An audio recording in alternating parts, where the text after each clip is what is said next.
然後有一個好搞笑嘅朋友經歷，咁佢話咧佢嘅朋友啊攞住張書，即係喺旺角攞住張書單，跟住一攞出嚟咧就俾人搶，俾嗰啲 sales 啊或者嗰啲賣二手書嗰啲人搶咗佢，咁你唯有跟住佢啦，咁張書單喺佢手，因為有啲買咗會查咗會 tag 咗噶嘛，同埋即係自己 mark record 噶嘛，咁又跟住佢啦，咁咧去到之後，一半都執唔到，跟住咁啊出嚟啦，出門口，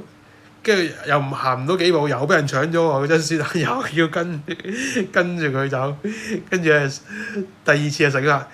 臨出門即係臨離開個鋪頭之前咧，就收埋張書單，咁啊費事俾人立咗張書單走。佢聽落去都好搞笑，但係亦都好凄涼，即係咁樣俾人搶書單又得嘅，咁細啊嘛，細個啊嘛，中一二、中二三咁樣，